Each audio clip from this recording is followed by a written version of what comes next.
اللي سب الرسول عليه الصلاة والسلام وعائشة رضي الله عنها حكموه وش من جرائم متهم بها وعقوبات تطبق عليه. على بالي راح تتصدموا. هذا تعليق قانوني من خالد سليماني. لما شخص ينشر تعليق أو فيديو أو صورة أو في بث حي أو كلام أو منشورة يسيء إلى الرسول عليه الصلاة والسلام أحد الأنبياء، الاستهزاء بالمعلوم من الدين بالضرورة، وهو أي حاجة يعرفوها المسلمين بدون الحاجة للبحث يعني والتفسير وغيرها، كما الصلوات الخمس والصيام والزكاة وغيرها، هو يستهزأ بها أو حتى يستهزأ بشعيرة من شعائر الإسلام تقوم في حقه جنحة الاستهزاء بالمعلوم من الدين بالضرورة، تعاقب عليها المادة 144 مكرر 2 من قانون العقوبات بالحبس من 3 سنوات إلى 5 سنوات. للجمهورية ماشي شرط نقدموا له شكوى، بمجرد أنه حنايا نبلغوا يتم تداول الفيديو ويشوفوه الشرطة يدوه لوكيل الجمهورية يحرك الدعوة العمومية مباشرة. وفي هذه الجريمة تتأسس مديرية الشؤون الدينية والأوقاف بالضبط مصلحة المنازعات اللي عندهم الداخل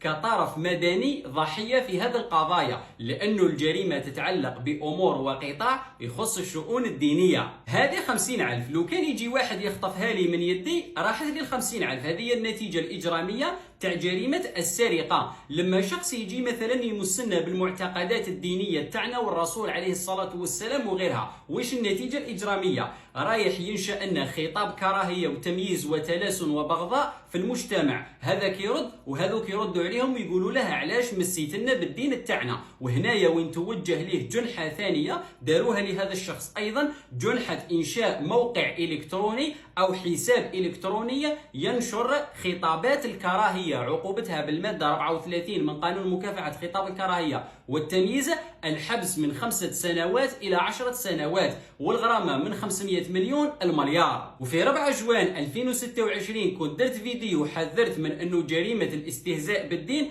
راهي ترتبط ارتباط مباشر بجرائم خطاب الكراهية، بصح مع من تهدر. المهم دوكا يدوه عند وكيل الجمهورية وهو يقرر إجراءات المتابعة، إما يفوتها عن طريق إجراءات المثول الفوري بحسب المادة 478 و 479 من قانون الإجراءات الجزائية، اسمك ولقبك والهوية تاعك والأفعال المنسوبة له ويقوم باستجوابه في محضر، ويفوته عند القاضي مباشرة. وهنايا القاضي إما يطلقه إما يدير له الرقابة القضائية إما يدير له أمر بالإيداع، والسمانة الجاية يعاود يطلع يشارع. أما إذا وكيل الجمهورية قرر أنه يدير له إجراءات التلبس أو الجنح المتلبس بها بحسب المادة 486 من قانون الإجراءات الجزائية، هنايا وكيل الجمهورية هو اللي يدير له الإيداع مباشرة ويعاود يطلع للمحكمة يشارع عند القاضي الرايس في أجل 5 أيام من تاريخ صدور الأمر بالإيداع تاع وكيل الجمهورية. بلغوا على جرائم الإساءة للدين الشرطة ووكيل الجمهورية ومديريات الشؤون الدينية لأنهم يقدروا يقدموا شكوى. صلوا على رسول الله صلى الله عليه وسلم في التعليقات